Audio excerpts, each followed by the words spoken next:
Oh, arrête. Les ailes amphibes T16. Ultra light. On peut même faire des... Oh, c'est incroyable.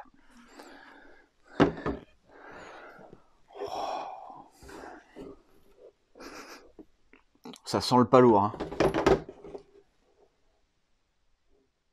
Bah tu vois, on a atteint ce qu'on voulait, du coup on va tout passer en fibre. Et je peux te dire un truc, c'est que ça pèse vraiment rien du tout.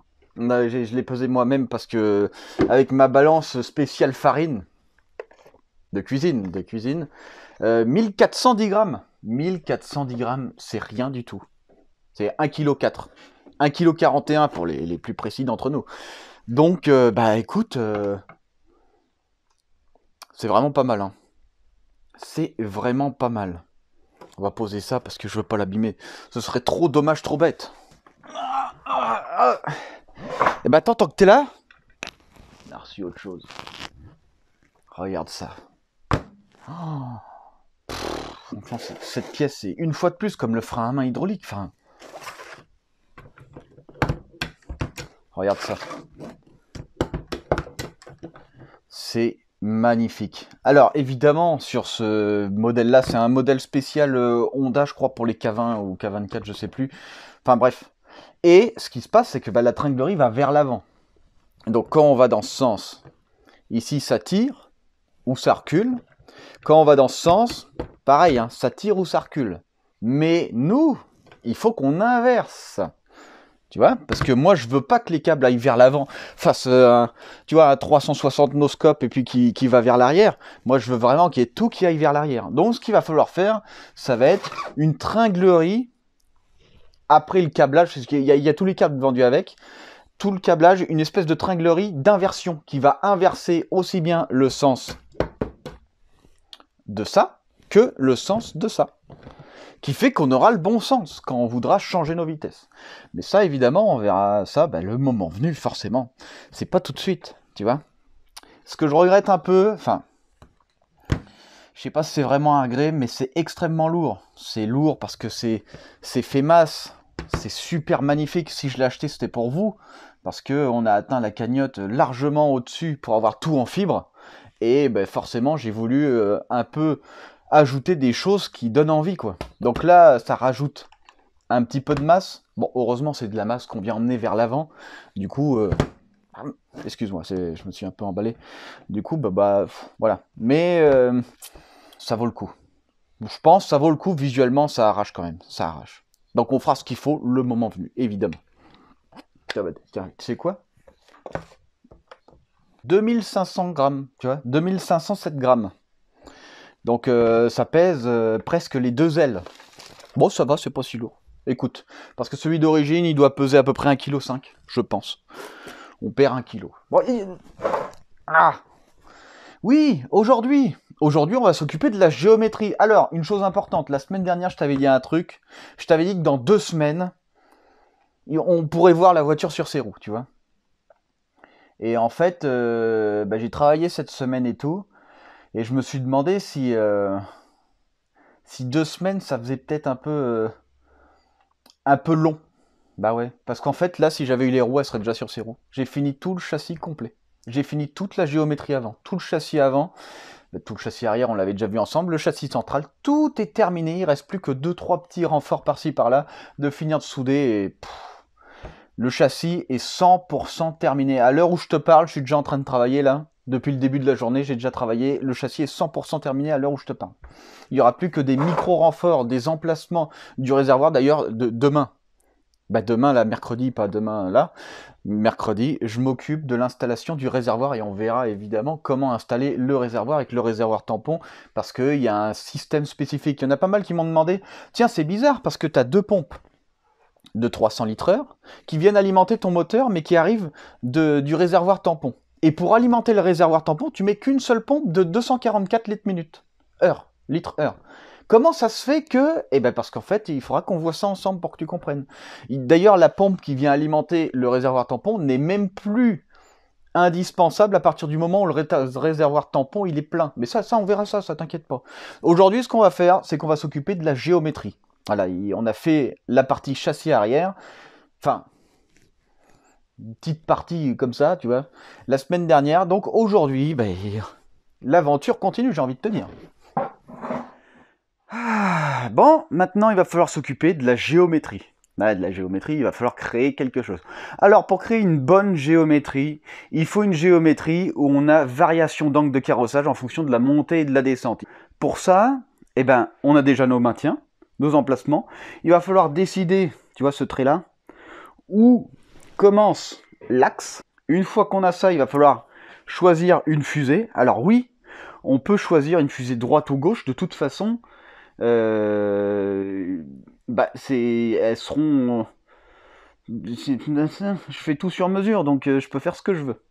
Alors, qu'est-ce que je vais choisir? Évidemment, je vais choisir celle-là pour ce côté, parce que l'étrier est vers l'intérieur de la voiture, donc les masses sont encore décalées.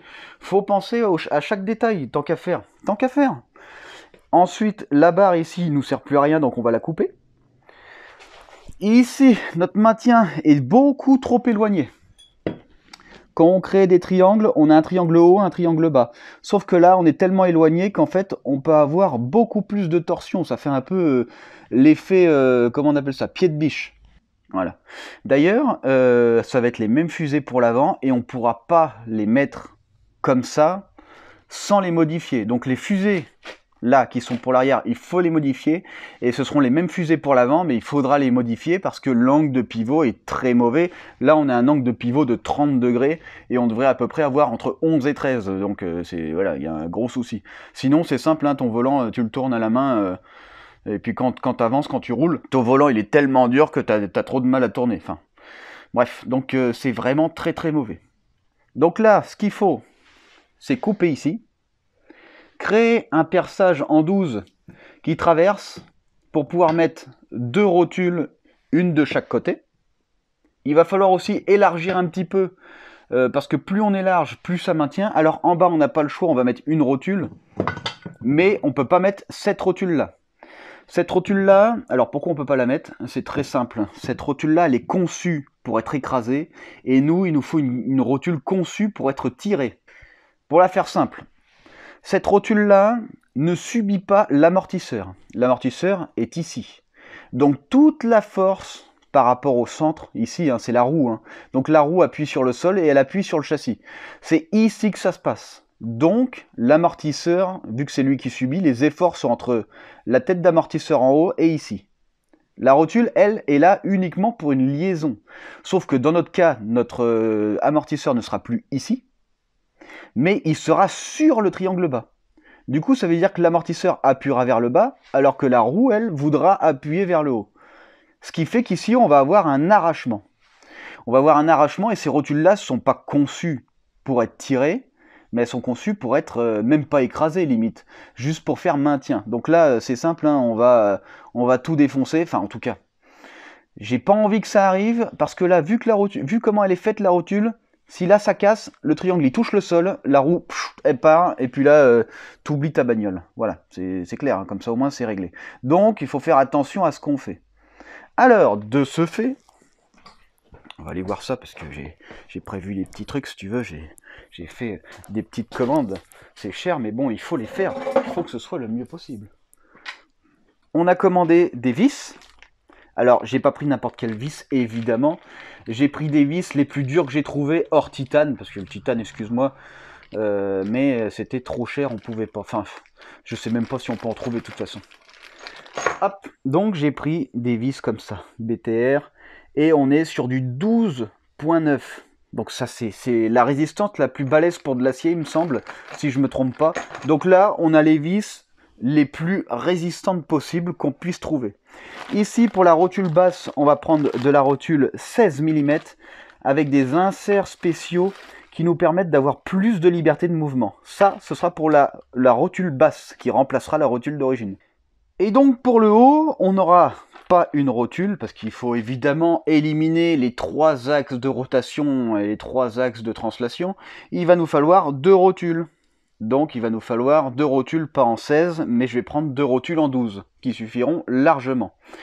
Et comme ça, bah, tout sera bon. Alors au début, je voulais faire une variation d'angle en fonction de la montée et descente. Une variation d'angle comment on appelle ça? De pincement. Ça, on peut le faire, mais le problème, c'est que ça me demande trop de travail.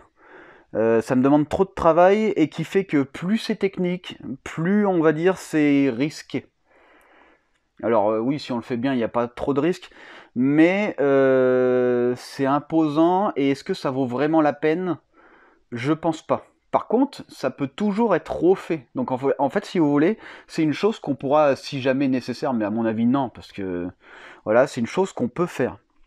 Mais sur ce véhicule-là, je ne la ferai pas parce que les caractéristiques techniques des fusées, plus le fait que les triangles sont assez petits, plus pas mal de détails qui font que ce ne sera pas forcément très facile à adapter. Il y aura plein de pièces à souder directement sur la fusée qui fait que bah, on augmente les risques, si vous voulez, de cassure. Même si c'est bien fait et tout, il n'y aura aucun risque, c'est sûr. Mais techniquement, ça demande trop. Surtout qu'on doit avoir un ajustement réglable. C'est très facile à faire en soi, hein, un changement de... Comment on appelle ça? Changement d'angle de parallélisme en fonction de la hauteur d'amortisseur, surtout qu'il doit être très très faible. On ne doit pas dépasser les 1 degré. Donc ça se fait très bien. Mais, comme je vous dis, ça demande beaucoup pour pas grand-chose. Pour pas grand-chose. Donc voilà, c'est pour ça qu'au final, je pense que je le ferai pas.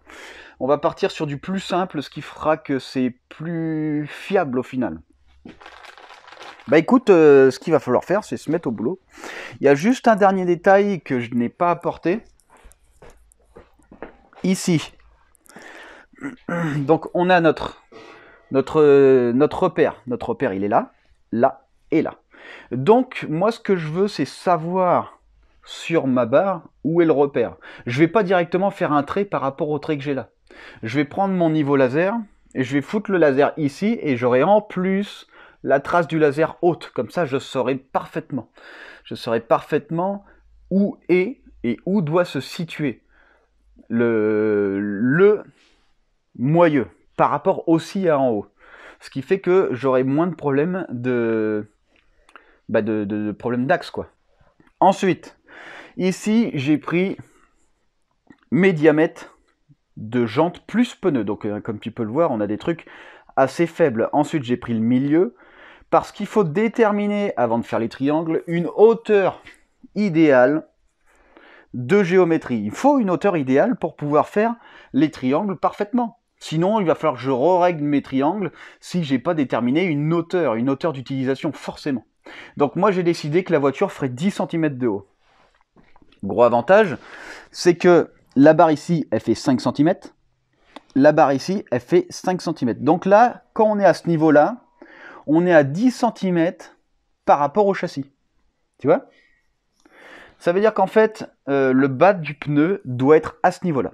Donc maintenant, je connais la hauteur.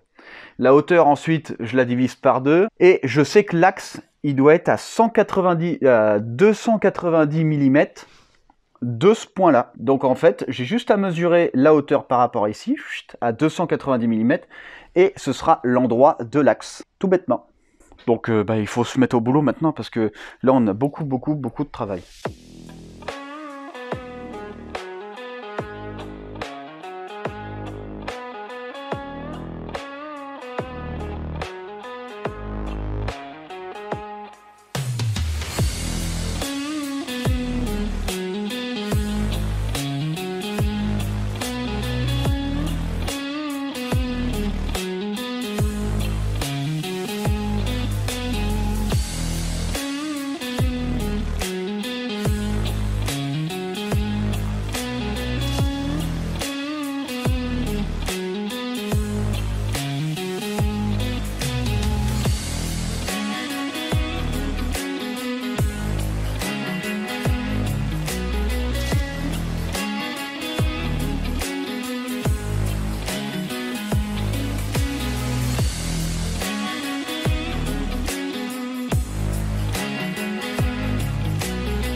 et bah écoute, on a fini nos triangles bas, tu vois, comme tu peux le constater. Alors, un truc qui est vraiment cool, c'est que tu vois, quand tu mets tes triangles comme ça, tu peux plus, quand les rotules sont droites comme ça, tu ne peux plus créer de translation comme ça, enfin de rotation. Ça veut dire que c'est définitif, hein. Pourquoi ça? Parce que la distance parallèle est la distance la plus courte. Je crois que je vais essayer de t'expliquer un peu plus simplement. En gros, admettons, tu veux mettre du biais, ben, si tu rallonges celle-là, tu rallonges la distance. Si tu raccourcis celle-là, tu rallonges la distance. Tu vois, vu que c'est droit. Du coup, ben, quand tu les installes, tu fais en sorte, regarde ça. Tu vois ce magnifique trait? Tu fais en sorte que le trait, ben, des deux côtés, ben là, il soit, comme qui dirait, magique. Et là, on est sûr et certain que c'est parfait. Donc là, c'est génial. Déjà, on a une voie arrière. Enfin, on a un empattement avec des roues qui ne seront pas décalées. Elles seront vraiment en face. Ça, c'est vraiment cool. Évidemment, ça va aussi être déterminant en fonction des triangles hauts. Ça, c'est sûr, hein. Si tu fais un triangle haut qui décale un petit peu, ça décale tout. Forcément. Mais le bas, là, on est sûr et certain qu'on est bon. Donc là, c'est super chouette. Donc maintenant, qu'est-ce qu'il reste à faire? Il faut remettre la fusée dedans, dans sa rotule. Ah, tu vois, avec sa grosse rotule de 16, là on a une très très grosse rotule. Donc au final là, niveau réglage, la voie on peut l'augmenter de 2 cm. Hein. Facile, hein. De 2 cm par côté. Hein. 2 cm droite, 2 cm gauche. On peut la raccourcir aussi de, on va dire presque 1 cm. Donc on a une belle marge d'utilisation. Et ça, c'est vraiment cool. Ça veut dire qu'en gros, tes roues, tu peux les décaler de 2 cm ou les rentrer d'1 cm. Ce qui fait qu'on est un peu plus... on a plus de réglage sur la voie. La voie arrière, en gros, si tu veux, tu peux la faire varier. Évidemment, l'avant aussi, on va faire en sorte que ce soit variable. Par contre, l'avant, on fera en sorte que le triangle, il soit aussi variable, ce qui fait qu'on aura un... Comment on appelle ça? Un angle de chasse variable, plus un carrossage variable, plus un parallélisme variable, et puis c'est déjà pas mal, hein, plus, oui, un empattement variable sur l'avant, et ça c'est vraiment cool. Et ouais, donc finalement on aura pas mal de trucs, quoi. On sera assez libre, entre parenthèses. Je fais en sorte que on puisse avoir une machine quand même assez bien réglable. Donc la voie, l'empattement arrière par contre ne sera pas réglable, sauf si je fais en sorte que les triangles hauts fassent une variation. Je pourrais le faire, mais honnêtement, de toute façon, le châssis va être directement soudé à la caisse arrière, et en fait, en fonction des ailes arrière, je vais créer évidemment mon emplacement de roue, forcément. Mais c'est vrai que ça aurait pu être cool d'avoir un empattement arrière variable. Si ça se trouve, je parle de ça depuis tout à l'heure, tu sais même pas ce que c'est. Ça se trouve, tu sais même pas ce que c'est. Je vais essayer de la refaire vite, ça se trouve, je me répète et tu vas dire, putain, t'es chiant, arrête un peu de te répéter. En commentaire, ils vont me dire, mais écoute, ce serait vraiment trop cool si t'arrêtais de dire 500 fois les mêmes choses. Donc l'empattement entre l'axe de la roue avant et l'axe de la roue arrière. Donc il pourrait s'agrandir. Voilà, on pourrait le régler. Ensuite, la voie entre le milieu de la roue droite et le milieu de la roue gauche. Il y a une distance. Celle-là serait variable. La chasse, on a un angle de roue qui se situe uniquement pour l'avant. C'est pour l'avant, c'est pour le retour du volant dans l'axe. En fait, si tu veux, c'est un angle entre le sol, tu vois, le perpendiculaire au sol. Tu fais un angle comme ça, qui rejoint le premier point, ici, rotule basse. Le deuxième point, ça va être le moyeu, et le troisième point, ça va être la rotule haute. En fait, tu crées un axe, et cet axe-là, en fonction d'où tu le mets, eh ben, tu peux faire varier la chasse. Évidemment, il y a des chasses où... Les mecs... Faut que je vous laisse. Ouais, bah, je sais plus où j'en étais, parce qu'au final, on est le lendemain, c'était... Je sais plus pourquoi c'était. Pour finir, sur les triangles. Donc là, oui, là, comme tu peux le voir, entre-temps, j'en ai profité pour mettre mes fusées avec les rotules basses, régler un petit peu mes rotules basses ici, pour avoir du coup quelque chose de bien. Une chose importante, on a fait nos triangles. Évidemment, si jamais ça vous arrive de faire des triangles, ne soyez pas fous, faites en sorte que le triangle ne touche pas la jante. Donc qu'est-ce que j'ai fait avant de créer mon triangle là? Et évidemment le même de l'autre côté.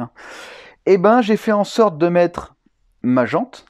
J'ai fait en sorte de compenser la future jante qui n'aura pas le même déport interne. Et j'ai vu évidemment si jamais ça venait frotter ici. Il ne faut pas faire les fous, il faut faire attention. Pareil pour le triangle haut, il va falloir faire attention que ça ne touche surtout pas la jante.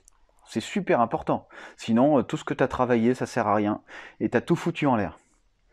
Donc là, eh ben regarde. Là, on est bien. Là, les jantes ne toucheront pas. Et si jamais on est trop près, j'ai fait en sorte qu'on soit très proche. Ce ne sera pas le cas, on ne touchera pas, c'est sûr. Mais si jamais, admettons, il suffit de raccourcir ici et de rallonger ici. Tu vois? Tout simplement. Celui-là, il est vraiment... J'ai vraiment mis l'écrou pour que ça tienne et pour qu'on fasse tous les réglages par rapport à uniquement cette fusée. Donc, on doit avoir une variation d'angle de carrossage en fonction de la montée et de la descente, comme je t'ai expliqué. Ça veut dire qu'en fait, je ne peux pas mettre n'importe où, mes emplacements de triangle haut et la dimension des triangles hauts a aussi son importance. L'amortisseur devra se trouver, évidemment, avant l'axe. Pour, encore une fois, je vais te faire chier avec ça, le porte-à-faux. Voilà, pas de point en porte-à-faux. 0 point en porte-à-faux, le moins possible. Le moins possible. On va essayer de faire en sorte, regardez ici, il y a plein de places, mais en fonction du triangle haut, cette place-là va être, on va dire, limitée. Elle va être limitée en fonction de la forme du triangle haut et en fonction de là où va passer l'amortisseur. Ce que je devrais faire, c'est attendre d'avoir les amortisseurs, mais si j'attends d'avoir les amortisseurs, je perds 3 jours. 3 jours, c'est largement suffisant pour faire l'architecture du triangle haut, plus encore quelques trucs. Donc je ne peux pas me permettre d'attendre autant de temps. Ça veut dire qu'il va falloir que je détermine un amortisseur, un emplacement d'amortisseur. Il va falloir que je le simule en attendant que le vrai arrive. Donc il va falloir que je fasse une marge d'utilisation, une marge d'emplacement pour l'amortisseur haut. Parce que évidemment, l'effort de l'amortisseur sera complètement différent s'il est là, s'il est là, s'il est là ou s'il est là. Enfin, là, ça se peut pas. Mais voilà, donc les efforts ressentis seront complètement différents. Ce qui fait que la dureté du ressort que j'ai choisi, voilà, il va peut-être falloir l'ajuster en fonction de, forcément. En fonction de l'angle aussi de l'amortisseur, on va avoir des efforts différents. Tout ça, c'est machin. Alors là, j'ai envie de te dire, si je veux, j'achète des MacPherson, je les fous là-dessus. Paf, terminé, je fais mes emplacements hauts, il n'y a pas besoin de faire triangle bas. Voilà, si je veux, je peux faire ça en 5 minutes. Là, je demande à coupable, tiens, machin, on prend des amortisseurs comme ça, ça y est, hop, terminé. Mais j'ai pas envie. Tout simplement, j'ai pas envie. J'ai envie d'avoir une double triangulation arrière. Même si ça me demande beaucoup plus de travail. On va avoir un centre de gravité bien plus bas avec la double triangulation, parce que l'amortisseur, plutôt que d'être pris en haut, il sera pris tout en bas. Et forcément, comme tu le sais, plus le centre de gravité est bas, meilleure sera notre tenue de route. Chaque chose, on dirait pas comme ça, mais chaque chose a été étudiée. Je fais en sorte qu'elle soit étudiée pour être le plus efficace possible. Comme pour mettre, par exemple, les amortisseurs, comment on appelle ça? Mince. Les étriers de ce côté, pour éviter le porte-à-faux. Les amortisseurs de ce côté, pour le porte-à-faux. La barre anti-roulis, je devrais la placer là, mais ce que je vais faire, c'est que je vais la placer sûrement de l'autre côté, pour le porte-à-faux. Tout dépendra de la place que j'aurai. Mais il faut faire en sorte, tant qu'à faire, on essaye de faire une machine qui marche très fort, tant qu'à faire, autant chercher le maximum, même si ça nous demande plus de travail. C'est ce que je me dis, donc on essaye d'aller chercher le max de ce qu'on peut faire. Écoute, est-ce que je peux continuer maintenant? Est-ce que j'attends les amortos? Je perds 3 jours, je pourrais pas le supporter. Donc on va continuer, et puis écoute, je vais simuler un emplacement d'amortisseur, tout simplement.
Bon, super, on a fini les triangles hauts, on a fini les maintiens.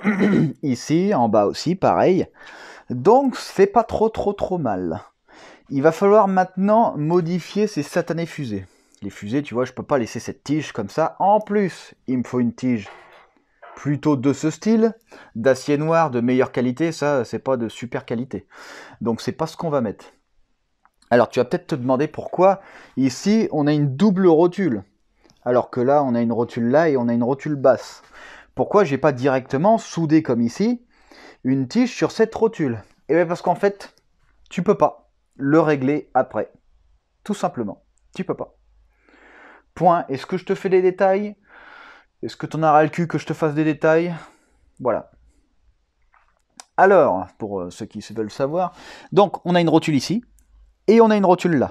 Qu'est-ce que ça veut dire? Ça veut dire que le pivot se fait comme ça. Là, pour l'instant, rien de compliqué. Si le pivot se fait comme ça veut dire que l'axe, il bouge dans ce sens. Tu vois, là, on est au niveau de la rotule, et plus je tourne, plus je descends par rapport à la rotule. Donc, ça veut dire qu'ici, si je l'avais fait souder, la rotule se serait retrouvée au-dessus de ça. Tu comprends ou pas? Ça veut dire qu'en fait, eh ben, on est dans une position impossible. Tout simplement, mécaniquement impossible. Donc je suis obligé d'avoir un double rotulage qui permet cette différence de variation. Bon, ça m'embête un peu de te laisser à ce point-là parce que juste derrière, en fait, j'explique d'autres trucs par rapport à ce système de triangulation haute. En fait, c'est plus des triangles puisqu'on a 2 points d'attache. On a un triangle arrière-bas, du coup, qui fait 3 points, donc triangle. Et en haut, en fait, on n'a pas un triangle, on a un quadrilatère. Mais ce quadrilatère, comme tu as pu le voir, il est en double rotulage, etc. Et la semaine prochaine, on verra pourquoi il y a le double rotulage réellement et il va y avoir des modifications dessus. Ce qui fait que, en fait, on va augmenter un peu la rigidité de ce triangle supérieur. Même si, là, clairement, on n'a aucun souci. Il y a encore d'autres trucs comme les fusées. Les fusées, en fait, je vais commencer à les modifier, on verra ça ensemble. Mais je les terminerai uniquement quand je serai en moment de perte de temps. Qu'est-ce que ça veut dire? Ça veut dire qu'en fait, à un moment donné, ce qui va se passer, c'est peut-être bientôt, je vais être coincé soit par le manque de pièces qui arrive, soit parce que j'aurai tout terminé, tout simplement. Et c'est là que je m'occupe des dernières finitions. Donc les fusées avant et arrière seront faites, enfin terminées, le moment venu. Je m'en occupe uniquement pour faire la mise en place, donc c'est l'essentiel que j'ai. Et pour vraiment les terminer, les affiner, il faudra attendre la fin parce que ça me fait perdre du temps pour rien. Alors qu'à un moment donné, je sais très bien que je vais être coincé. Ça c'est important, tu vois, je préférais le dire. Donc, en début de vidéo, je t'ai dit, le châssis était terminé. Oui, c'est oui, le châssis est vraiment terminé pour de vrai. Pour de vrai, la géométrie avant est faite. La géométrie arrière, on l'a vu ensemble aujourd'hui, elle n'est pas encore terminée pour vous, mais évidemment, elle est faite. Le châssis central est fait, le châssis arrière est fait. On a un type air socage, etc. Donc, tout est fait pour la structure générale du véhicule. Toute la structure rigidité est conçue, est faite. Il ne reste plus que les micro-détails. Et comme je te l'avais dit en début de vidéo, si j'avais eu les roues, tu aurais pu la voir sur ces roues aujourd'hui même. Alors pourquoi je te la montre pas maintenant? Parce qu'en fait, Coupable, il arrive dans 2-3 jours. Et ce qui fait que, plutôt qu'il la voit comme ça en vidéo, il la verra en vrai. Et lui, en plus, il vient me ramener les jantes et les roues. Les pneus, quoi. Et là, quand ces pneus-là seront montés, ça va vraiment faire mal. Ça va vraiment être chouette, écoute. Franchement, super. Donc, ce que je voulais dire, c'est que on n'a pas de retard. Même si avril, fin mars, ça me paraît short, alors que je prends plus d'avance que prévu. Fin mars, ça me paraît short, parce qu'au final, c'est sûrement moi qui m'occupe de la peinture. La peinture, je perds la peinture complète du véhicule, et ce sera pas du simple. Je vais essayer de faire un truc assez bien travaillé. Donc vu que je m'occupe de la peinture complète du véhicule, je perds pas une semaine, mais je perds au moins 4-5 jours facilement. Ce qui fait qu'en fait, on sera plus vers fin mars, mais vers milieu avril, parce que ça se travaille, ça met beaucoup de temps, la carrosserie, je déteste ça. Et puis les éléments en fibre, en fonction de quand ils arrivent, ça va prendre plus ou moins de temps. Donc, j'essaye de respecter le plus possible les délais. mais il y a des choses qui ont changé entre-temps, quoi. En fait, si je t'augmente les délais, c'est parce que mon travail a augmenté, clairement. Donc, si tout se passe bien, la semaine prochaine, on verra la voiture sur ses roues. Alors, je sais pas si je la mets sur ses roues réellement par terre. Bon, je pense que oui, ça me fait perdre juste une demi-heure. Donc, c'est pas énorme. Ou si je laisse les roues en l'air avec la voiture sur chandelle. Parce que forcément, vu que la voiture est sur marbre, j'ai pas accès par le dessous pour souder. Donc, il faut que je mette la voiture sur chandelle. Une fois qu'elle est sur chandelle, après, je peux souder par en dessous. Certains éléments, parce que les trois quarts sont déjà soudés par dessous. Donc on verra ça, j'espère qu'on la verra, mais normalement oui, il n'y a pas de raison. Il faut juste espérer que coupable y vienne. Alors tout dépend pas de lui, tout dépend des jantes, si elles sont faites à temps. Voilà, malheureusement, c'est con que ça nous fasse perdre du temps, mais il y a des choses comme ça, malheureusement, on n'est pas maître. C'est pour ça d'ailleurs que je fais tout. Hein. Si je fais tout sur mesure, c'est pour pas avoir à attendre pas mal de choses de fait. Et puis surtout, je peux les faire. Alors pourquoi voilà. Les jantes, ça, je pouvais pas les faire parce que c'est des jantes sur mesure. Ce sont pas des jantes qu'on a achetées, ce sont des jantes sur mesure. Bah écoute, je vais te laisser. Et ce qu'on va faire, c'est qu'on se voit. Enfin, alors moi, je serai là, hein, comme d'habitude. C'est qu'on se voit peut-être la semaine prochaine. Et en espérant que la voiture sera sur ses roues. Mais en tout cas, je peux te dire un truc, c'est que le châssis est 100% terminé. Et ça, c'est vraiment chouette, tu vois. Donc tu vois, comme quoi, comme je te disais la dernière fois que ne me jette pas de pierre parce que tu vois, je travaille quand même. Ce que j'ai envie de te dire, c'est en une semaine, mais c'est quand même bien. Alors moi, je pense que, aïe, oh merde, c'était le levier de vitesse.